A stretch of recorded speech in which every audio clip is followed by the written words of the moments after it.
Donald Trump drops the F bomb. What got him so mad? Where common sense is still alive. You're watching Tater Thoughts. That they don't know what the they're doing. Bro, it's been a long time since I've seen President Trump this pissed. Usually he's pretty calm, collective. I mean, he'll lash out at people, but he kind of smiles and does it. This, I think, was genuine madness. And for the President of the United States to come out and just drop the F-bomb, he must have really, really been upset. And I'll tell you why. It's a little bit of a mixture of media bias and how they're reporting on this bunker busting thing, supposed leaks from the Pentagon, and just the guy can never get a win. What if you are doing much better within 4 or 5 months, has accomplished more than any president with Congress not really cooperating, even though he has barely a majority in each. The media is always going to find some fault. And he just goes out and he keeps winning and winning and winning for this country. And still, he can't catch a win. Let's get into this little press conference here and find out what was it that got him so upset. I don't think so, but I'm not happy that Israel's going out now. There was one rocket that I guess was fired overboard. It was after the time limit, and it missed its target. And now Israel's going out. These guys got to calm down. Ridiculous. So that's the start of it right there. Start of it is that Israel doesn't know when to stop. I know that they're a great ally. They've done a lot to take out the Iranians. And, of course, we went in and helped them with our final barrage of things. But President Trump has been very pro-Israel. And when Benjamin Netanyahu sometimes just gets over his head a little bit and he's so intent on, let's say, regime change, they're nothing without us. Without our weapons, they are nothing. Without our money and our financial backing, they are nothing. Are they brave and smart? Yep. But man, sometimes the Israelis, they just don't know when to stop. And so apparently today, the ceasefire that he announced last night is so proud of. He is announcing it everywhere. Of course, the media is beating him up. But he really thought that there was going to be a real ceasefire, that he really did what we had to do, put Iran on notice, told them, hey, y'all both cut it out. They agreed upon a set time. Apparently, right after the ceasefire started, an Iranian bomb fell on Israel territory. I don't think it even did any damage. Maybe it did. I have to check. But bottom line is that could have been fired prior to the ceasefire, and it just landed after the ceasefire time started. I think those types of ceasefire are crazy. Like, okay, keep beating each other up for the next 6 or 12 hours, and then boom, that's it. I think if that's the only way to get a ceasefire, then maybe that's how you do it. But typically, I would say, okay, truce. Hey, let's shake hands. Let's do a ceasefire that starts immediately. But Iran did what they did. So what does Israel do? They go and they start launching jets. Well, jets takes a ballistic missile, I think 12 minutes to get from Iran to Israel. So it's going to take a little while longer for even supersonic jets to fly over to Iran and drop some bombs. And he heard that they were in the air going after there, and his ceasefire is kind of totally collapsing. I will let you know that after he called them out on this and called them out later on Air Force One, that nobody has fired a single rocket since. So that's pretty good news. Excuse that little blip there. All right, let's get into this press conference here, and I will comment as I see fit. I didn't like plenty of things I saw yesterday. I didn't like the fact that Israel unloaded right after we made the deal. They didn't have to unload. And I didn't like the fact that the retaliation was very strong. Okay, so they make the deal. And like I said, the ceasefire doesn't take effect for a few hours. So what do? They go and they unload on the rest of their arsenal onto Iran. Like, hey, let's get our last digs in because ceasefire is not started. Well, that's kind of bad faith. And it kind of ruins it for Trump to really be a peacemaker, because he is a very peace through strength president, and he should get the Nobel Peace Prize because he's worked tirelessly to end the wars that really started under the Biden administration.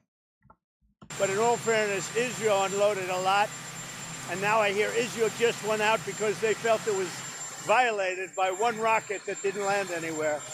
That's not what we want, I'll tell you. And I'm telling you, I'm not happy about that, Israel, either. I'm glad he All I calls do out is Israel play too. both sides. I'm going now, as you know, to NATO.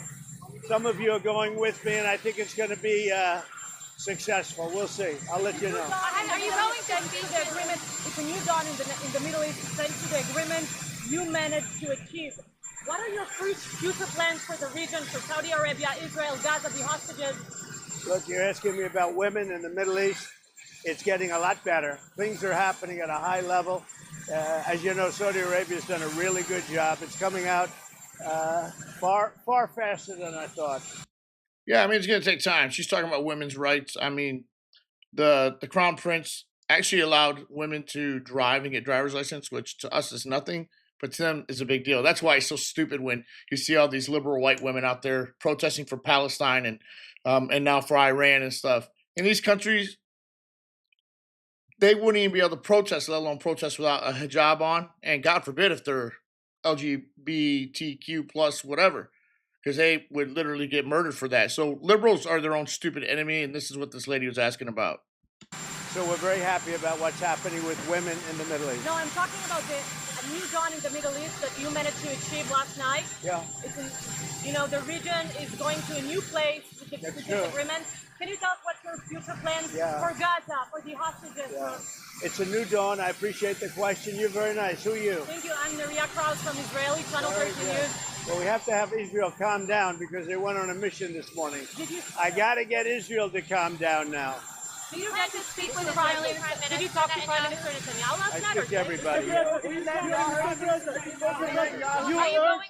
You urge both sides not to violate the ceasefire, but reports coming from the region suggest that the sides accuse each other for violating the ceasefire. So I think they both violated it. I don't think I'm not sure they did it intentionally. They couldn't rein people back. I don't like the fact that Israel went out this morning at all, and I'm going to see if I can stop it. So, what you talking about? Are those jets flying out right now? He said, I'm going to see if I can stop it. He's going to get on Air Force One, and he's going to call Benjamin Netanyahu, and he's going to put him in his place and say, look, President Trump, against the media, it's always against him, stuck his neck out against people in his own party who were going against calling him a neocon, going into a forever war. Well, that's not what he wants. So if you look at the balance, he's not a neocon. He saw an opportunity, knock out that program, but let's get to peace. And later on Air Force One, if we watch that in another video, he actually talks about, hey, we don't care if they change regimes. All we want is them to throw away their nuclear weapons, start trading. They're smart people, they're successful people, but he's going to get on that plane and he's going to try to stop it. So as soon as I get away from you, I'm going to see if I can stop it, okay? Have you spoken to him this morning? How confident are you that Iran's capabilities have been completely demolished? I think it's been completely demolished. I think the reason we're here is because those B-2 pilots did an unbelievable job. And, the fake news, like CNN in particular, they're trying to say, well, I agree that it was destroyed, but maybe not that destroyed. You know what they're doing? They're really hurting great pilots that put their lives in the line. CNN is scum. And so is MSDNC. They're all. And frankly, the networks aren't much better. It's all fake news, but they should not have done that. Those pilots hit their targets. Those targets were obliterated, and the pilots should be given credit. They're not after the pilots, they're after me. They want to try and demean. Iran will never rebuild its nuclear. From there? Absolutely not. That place is under rock. That place is demolished. The B-2 pilots did their job. They did it better than anybody could even imagine. They hit late in the evening. It was dark with no moon, and they hit that target with every one of those things, and that place is gone. But when I see CNN all night long, they're trying to say, well, maybe it wasn't really as demolished as we thought. It was demolished. You take a look at the pinpricks, and you see that place is gone. And I will say, I think CNN ought to apologize to the pilots of the B-2s. I think that MSDNC ought to apologize. I think these guys really, these networks and these cable networks are real losers. You really are. You're real losers. He says you're real losers. You're gutless losers. I say that to CNN because I watch it. I have no choice. I got to watch that garbage. It's all garbage. It's all fake news. But I think CNN is a gutless group of people. And the people that run it, nobody even knows it's been sold so many times. But the people that run it ought to be ashamed. MSDNC, a guy named Brian Roberts, he heads it. He's a disgrace. He's a weak, pathetic disgrace. Israel says that Iran violated the peace agreement and the ceasefire agreement. Do you believe that Iran is still committed to peace? Yeah, I do. They violated it, but Israel violated it too. Are you questioning if I like how he's calling them both Israel, out. as soon as we made the deal, they came out and they dropped a load of bombs, the likes of which I've never seen before. The biggest load that we've seen. I'm not happy with Israel. You know, when I say, okay, now you have Here it 12 comes. hours, F-bomb. you don't go out in the first hour and just drop everything you have on them. So I'm Exactly. not happy with them. I'm not happy with Iran either. But I'm really unhappy if Israel's going out this morning because the one rocket that didn't land, that was shot, perhaps by mistake, that didn't land. I'm not happy about that. 10 seconds. You know what? We basically have two countries that have been fighting so long Here we and go. so hard that they don't know what the they're doing. Do you understand that? Boom. I think it's great. He just called it out, baby. He just calls it out. Calls it like he sees it. Hey, let me know, man. Do you think it's okay sometimes for the president to get mad enough to where he drops the F-bomb? I mean, post in the comments. I'd like to hear what you say. Make sure you like, subscribe, and share. Liking is going to get these videos out there. Hope you like this video and stay tuned for even more videos as we go through the next few months. This is Tater Thoughts. Where common sense is still alive. You're watching Tater Thoughts.